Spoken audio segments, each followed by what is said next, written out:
Fired in a single sentence, but the contract he never read turned my silence into the perfect revenge. The morning he walked into the boardroom, his father's shadow still lingered in every corner of that company. I had been there longer than most of the walls had been painted, longer than the potted plants had lived by the lobby windows.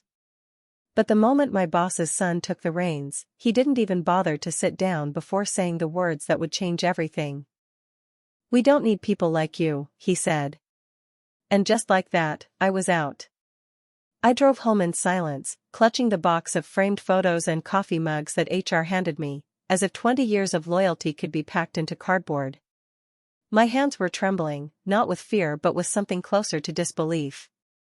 I remembered the day I'd first joined the company, fresh out of college, determined to prove myself in a world that didn't exactly make space for young women in finance. Now, 2 decades later, I stood at my kitchen counter staring at the clock, wondering how a single sentence could undo years of sacrifice. That night, I couldn't sleep. My mind kept replaying his smirk, the arrogance in his eyes, as if firing me was some sort of rite of passage, his way of proving that he was in charge now. But the strangest thing was that I didn't feel broken. I felt calm. Because I knew something he didn't. The next morning, as I poured my coffee, my phone rang. It was his father. His voice, sharp and furious, filled the line. "What have you done?" he barked. "Haven't you read the contract?" I closed my eyes, finally letting myself smile. Because the contract, was the one thing his son had never bothered to read. When I first signed that contract, nearly 8 years ago, I didn't think much of it. Back then, the company was expanding rapidly, swallowing up smaller firms like a hungry machine. They needed people who could keep things steady, who could negotiate, who could ensure the numbers actually made sense. That was me. I remember sitting across from the senior attorney when she slid the thick packet of papers toward me. "It's a standard executive contract," she'd said with a polite smile. But when I flipped through the pages, I caught sight of something unusual, a clause buried deep within, a security net for long-term executives in case of sudden termination.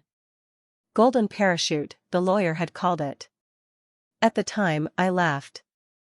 I wasn't planning on leaving, and my boss, the father, had been more mentor than manager. But he insisted. "You've built too much here," he'd told me. "If anyone ever tries to push you out unfairly, this will make sure you're protected." I never imagined that anyone would be his own son. The day after I was fired, the father summoned me to his office. His face was pale, his voice tight. "Why didn't you say anything yesterday?" he demanded. I shrugged lightly, even though my insides were a storm. "I didn't think it was my place." He shoved a copy of the contract across the desk. "Do you know what this means? My son just cost this company millions." I sat in the leather chair opposite him, folding my hands in my lap, trying to look smaller than I felt. He wanted me gone.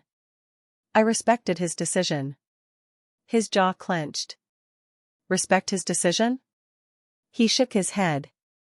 "You don't understand. This clause," he jabbed a finger at the page. "It guarantees you not only 2 years full salary but also a buyout of your stock options at market value. Do you realize what that adds up to?" Oh, I realized. I had done the math last night, sitting in my kitchen with a calculator while the city lights blinked outside. The sum was more than what his son's flashy new projects had cost in the last quarter. But I didn't say that. Instead, I just gave him a measured look. "I trusted you when I signed this. I figured you knew what you were doing." For a long moment, silence stretched between us. The old man leaned back in his chair, exhaling heavily. "My son is reckless. He thinks experience is dead weight. He doesn't understand the cost of arrogance." I watched him carefully. This was more than money for him. It was about his legacy. And his son had just humiliated him by making a careless move. That evening, I received the official notice. My severance package would be executed according to the contract. The numbers glowed on the page, life-changing, almost surreal. But more than the money, what made me smirk was imagining the look on his son's face when he learned the truth. Because in business, money isn't just survival. It's respect. And he had just handed me both, without even realizing it. I tucked the letter into my desk drawer, poured myself a glass of wine, and let the satisfaction settle in. But deep down, I knew this was only the beginning. The next week, I stayed quiet. No angry emails, no public scenes, no gossip with old colleagues. Silence was my weapon, and it unnerved people more than outrage ever could. By Wednesday, my phone buzzed with a message from a former coworker. He's furious. Apparently, the board is questioning his decision to fire you. I almost laughed. The arrogance of youth, thinking experience was obsolete. He didn't understand that my 2 decades at that company weren't just about crunching numbers. They were about people, relationships, loyalty. Every major client knew me by name. They called me directly when there were problems. They trusted me. And now, I was gone. What the son didn't realize was that business isn't built on spreadsheets alone, it's built on trust. And trust doesn't transfer overnight, no matter how shiny your new title is. 2 days later, I ran into one of our biggest clients at the grocery store of all places. He was a silver-haired man in his 70s, pushing a cart slowly down the aisle. "Clara," he said, spotting me by the produce section. His surprise quickly shifted to frustration.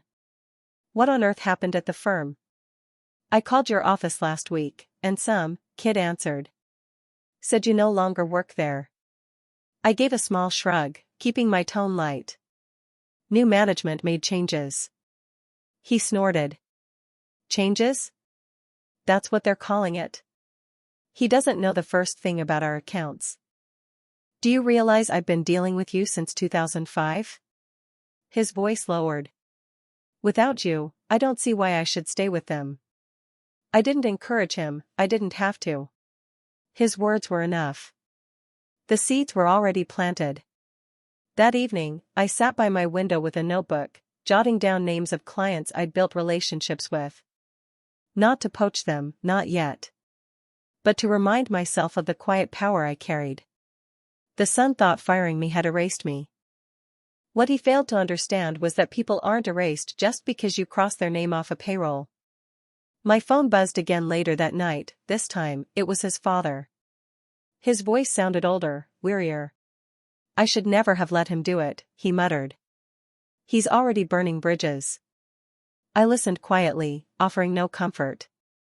It wasn't my job anymore. But inside, I felt something shift. I realized that revenge didn't have to be loud. It could be quiet, steady, inevitable, like gravity pulling everything back into place. The first real crack appeared during the quarterly review. A colleague who still worked there called me late one night, whispering like she was sharing state secrets. "He tried to present the client portfolio," she said. "But the numbers didn't add up. Half the clients are already threatening to pull out. Some of them haven't even answered his calls. They're asking for you, Clara." I leaned back in my chair, staring at the ceiling. So it had begun. The house of cards was wobbling. The truth was, I hadn't made a single move. I hadn't called a client, hadn't written a memo, hadn't tried to fight back. All I had done was exist outside the company's walls, and apparently, that was enough to send shockwaves inside. 2 weeks later, I was invited to lunch by a woman I'd mentored years ago. She was working at a rival firm now. Over steaming bowls of soup, she leaned across the table. "Clara, I don't know what happened, but half the industry is buzzing. Everyone says your boss's son fired you out of nowhere. People are unsettled." I sipped my tea, feigning calm. "Unsettled how?" "They think he's reckless." "And they're right. Some of your old clients are already talking to us. They don't trust him. You know how fragile these relationships are." I nodded slowly, hiding the spark of satisfaction flickering inside me. She was right, trust was fragile. But once broken, it was almost impossible to repair. That evening, I received a formal letter in the mail. It was from the company's legal department, confirming my severance had been processed and the stock options were being liquidated. The figure at the bottom of the page was staggering, more money than I'd ever seen in my life. Enough to retire if I wanted to. Enough to buy freedom. But instead of closing the chapter, I found myself running my fingers over the numbers, thinking of something else. This wasn't about money. Not really. This was about respect. The following Monday, I dressed carefully and went downtown, not to the office but to a quiet cafe across the street. From the window, I could see the glass doors of the company revolving, employees rushing in and out, the sun strutting through the lobby like he owned the world. I watched as he greeted board members, shaking hands, flashing smiles. But his shoulders looked tighter than I remembered. His steps a little too fast, as if he were running from something invisible. I realized then that he was running, from the shadow of his father, from the clients who no longer trusted him, from the contract he hadn't read, from the silent presence of me still hovering just outside his world. I closed my notebook and slipped it back into my bag. Revenge wasn't about striking back in anger. It was about letting someone destroy themselves with their own arrogance. And from what I was seeing, he was doing an excellent job of it. The message was brief, almost cryptic: "We need to talk." Lunch tomorrow? Signed only with the initials of a board member I had known for years. I hesitated. Part of me wanted to let the company unravel on its own, without my fingerprints anywhere near it. But curiosity, and maybe a little justice, tugged at me. We met the next day at a quiet restaurant. He was already seated when I arrived, his expression a mixture of frustration and fatigue. "Clara," he greeted, standing to shake my hand. "I can't believe what's happening. The boy is tearing this place apart." I kept my tone neutral. "It's not my place anymore." He leaned forward, lowering his voice. "That's the problem. Clients are walking away, employees are demoralized, and the board is split. We've lost confidence in him. We're considering intervention." I folded my hands in my lap, watching him carefully. "And why are you telling me this?" "Because," he said bluntly, "your name keeps coming up. Everyone agrees you were the backbone of this company. If we'd known about that clause in your contract, we never would have allowed him to act so rashly. He embarrassed his father. And now, he's embarrassing us all." For a moment, I just sat there, letting his words sink in. They weren't asking me to come back, not yet. But they were circling around the idea, desperate for stability. I smiled faintly, pushing my glass of water aside. "I appreciate the vote of confidence. But I think it's best if I stay where I am." His brow furrowed.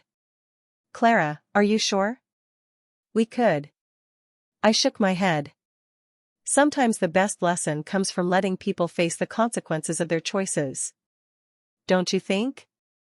He stared at me for a long moment before nodding reluctantly. "Maybe you're right." By the time summer rolled in, the sun's confidence was cracking. I heard it in whispers through old colleagues, in the hesitant tones of clients calling me just to check in, as though my voice alone could steady the storm. I stayed quiet. I didn't need to gloat or interfere. My silence did the work for me. One evening, I ran into his father outside a downtown hotel. He looked older, tired, his usual sharpness dulled by disappointment. "Clara," he said, almost with relief. "I can't apologize enough. I should never have let him make that decision." I met his gaze calmly. "It's not me you should be apologizing to." His shoulders sagged. "You're right. But you'll see soon enough, he's bringing this company to its knees." I could see the pain in his eyes, not just as a businessman but as a father. Watching his own son dismantle everything he had built must have been unbearable. A week later, an email landed in my inbox. Not from the father, not from the board, but from one of the clients I'd served for years. "Clara, we've decided to pull our account. It's not the same without you. If you ever consider consulting, call us first." I read it 3 times, my heart steady. It wasn't just about leaving the company. It was about following me. That's when I realized, my revenge wasn't simply the severance or the humiliation the son felt with every lost client. My revenge was that, no matter what he did, I remained the name they trusted. The calls started coming more frequently. Some were short, almost embarrassed. "Clara, I know you're not there anymore, but can you recommend someone we can trust?" Others were longer, spilling frustration about unanswered emails, sloppy mistakes, promises broken by the son and his new team. I listened, sympathized, but gave no promises. I didn't need to. Their frustration was building on its own, like a storm waiting to break. One evening, I sat on my porch watching the sun sink behind the trees when my phone rang again. It was Margaret, a longtime client who had become more like a friend over the years. "Clara," she said sharply, skipping any greeting, "what on earth is going on at that company? I can't get a straight answer from anyone. Your replacement barely knows my account." I sighed softly. "Margaret, I'm no longer there. Decisions aren't mine to make." "Well, then," she snapped, "maybe they shouldn't be ours to stay."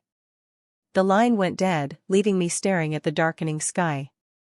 Another client lost. Another domino tipped.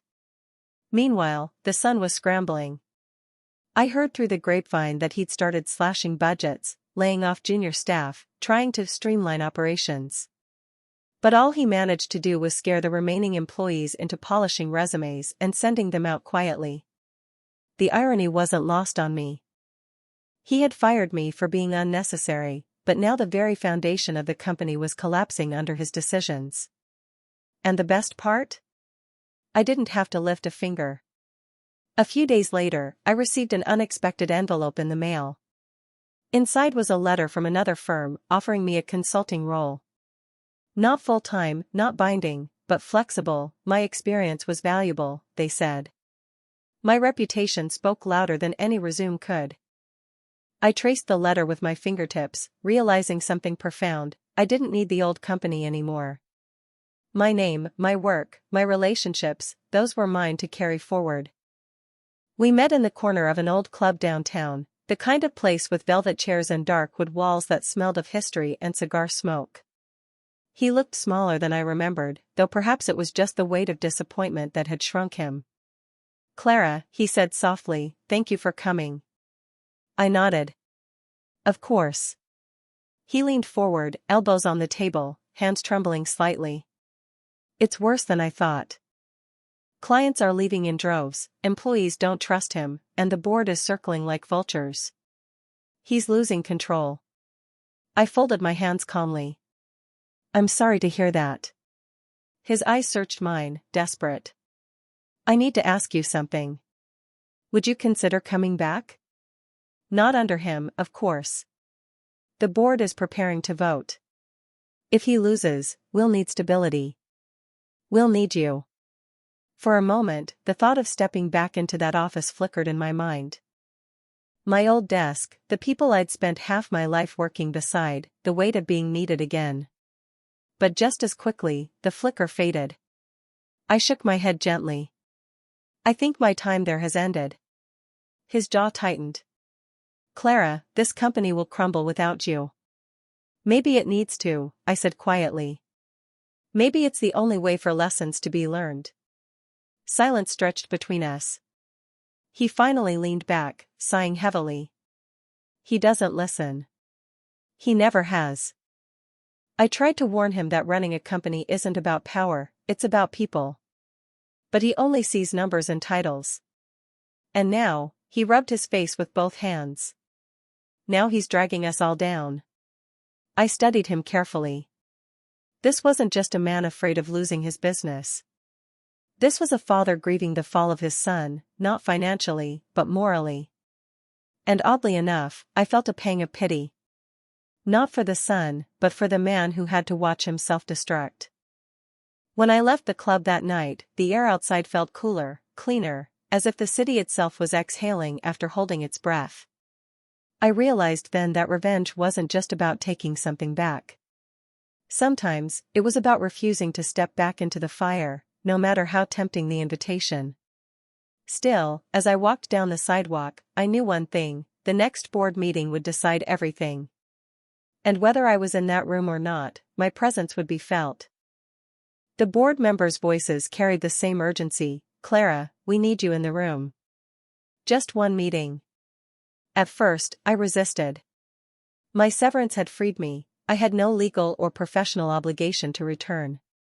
But the calls kept coming, and soon curiosity outweighed caution. I agreed, not to rejoin, not to rescue, but simply to witness what arrogance had created. The meeting was held in the same mahogany-paneled boardroom I had walked out of weeks earlier with a cardboard box in my hands. When I stepped inside, conversation stopped. Faces turned. Even the son, seated at the head of the table, froze mid-sentence. "Clara," he sputtered, his cheeks flushing. "What are you doing here?" I took a seat quietly, my eyes never leaving his. "I was invited." The chairman cleared his throat. "We asked Clara here because we value her insight, and because her name still carries weight with our clients. Something you, unfortunately, have failed to preserve." Murmurs rippled around the table. The son's jaw tightened, his knuckles white against the armrest. The reports began. Loss after loss. Client departures. Employee resignations. Each line of numbers was like a blade, slicing away the last shreds of his credibility. When it was my turn to speak, I didn't gloat. I simply said, "Trust is the currency of business. You can't buy it with titles or force it with authority. You earn it. And once lost, it rarely returns." Silence followed. Even his father didn't interrupt. The son tried to rally, his voice sharp. "We don't need relics of the past to tell us how to run a modern company." But the words rang hollow. Everyone in that room could see the truth, he was drowning, and he didn't even know how to swim. The chairman tapped his pen against the table. "Then it's settled. We vote tomorrow." His gaze flicked toward me. "And Clara, we'd like you to be present." The son's face went pale. For the first time, he realized his downfall wouldn't come from me striking back. It would come from everyone else finally seeing what I had seen all along. The next morning, I walked into the boardroom not as an employee, not as an outcast, but as a silent witness. The air was heavy with tension. Papers shuffled, pens tapped, and eyes flicked between the son and his father, whose expression was carved in stone. The chairman opened the session. "We're here to decide the future of this company. A vote of confidence for the current CEO will be taken. Majority rules." The son straightened in his chair, trying to project confidence, but his hands betrayed him, fidgeting with the cuff of his tailored suit. He looked at me across the table, not with defiance this time, but with something closer to fear. One by one, the votes were cast. The tally was swift and brutal. Out of 12 board members, 10 voted against him. The gavel struck the wood. "The motion passes. Effective immediately, your tenure as CEO is terminated." The room fell silent. The son sat frozen, his mouth opening and closing without sound. Finally, he shoved his chair back, the leg scraping the floor harshly, and stormed out without a word. His father remained seated, his eyes shadowed with a mixture of relief and sorrow.